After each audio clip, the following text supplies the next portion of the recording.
Hello students, in the previous period we have seen about the theory of evolution, and all the theories of evolution we can conclude that the evolution is the gradual changes occurring in the organism. It is the everlasting process. Now we want to study about the evidences in support of the theory of evolution. First one is the morphological evidence. Second one is the anatomical evidence. Third one is the vestigial organs. After that we want to study about the paleontological evidence, and finally embryological evidences. First of all, we want to study about the morphological evidence. Now the question arises here, what is mean by morphology? The branch of biology which deals with study of structure, size, shape of the organism is called as the morphology. Morphology is nothing but the external appearance of an organism. Now look at the neighboring diagram.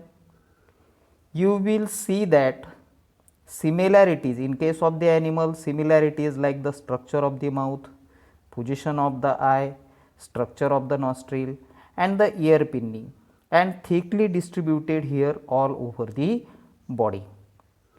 These are the similarity in this animal. From this we can conclude that these organisms must be evolved from a common ancestor. In case of the plant also, some similar characters arises like that of the leaf shape, leaf venation, leaf petiole. आता leaf shape तर तुम्हाला माहिती आहे.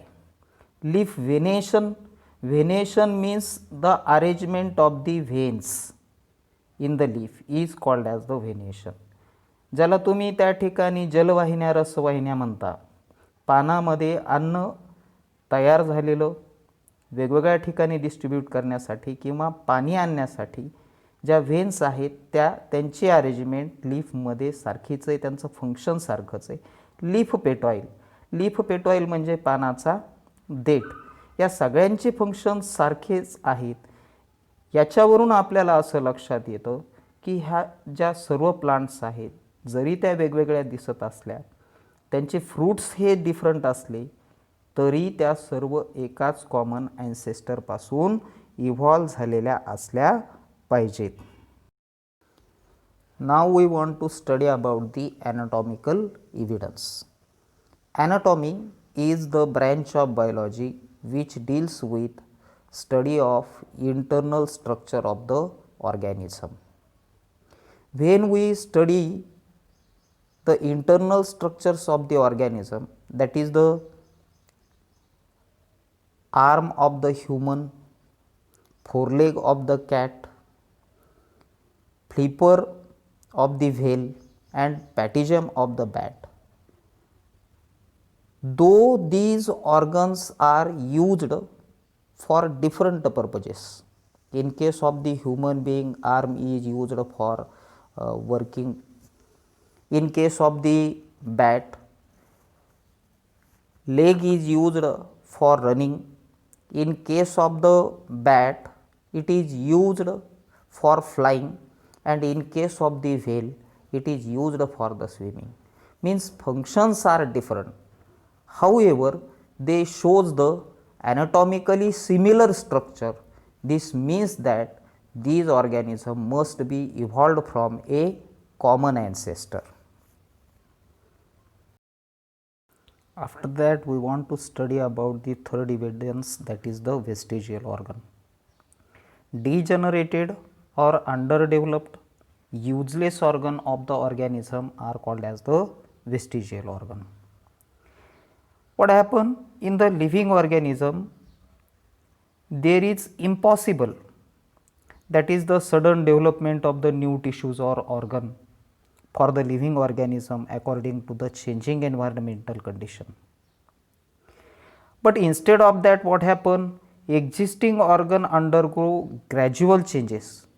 Mostly a specific structure in the body is useful under certain condition, but remember one thing, that the same structure under different situation may become useless, or it is possible that it becomes harmful to that organism.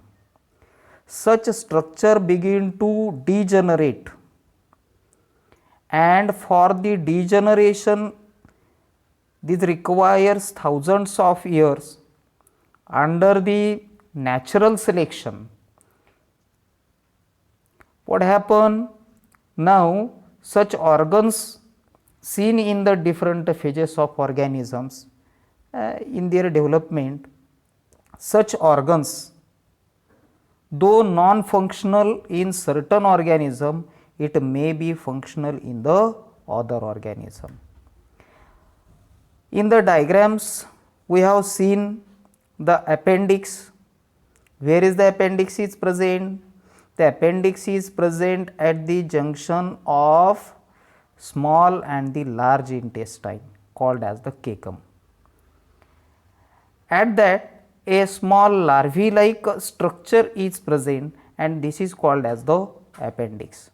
It is useless in human being, however, it is useful in the rudiment animals, that is the herbivore animal, for the digestion of the cellulose. Similarly, muscles of ear pinna, though these are present in the human being, these are useless, but in the monkeys these are used for the movement of ear pinnae.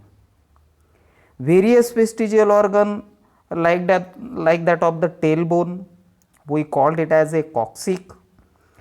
This coccyx is also useless in the human being, but in the monkey it is used for the attachment of the muscles of the tail.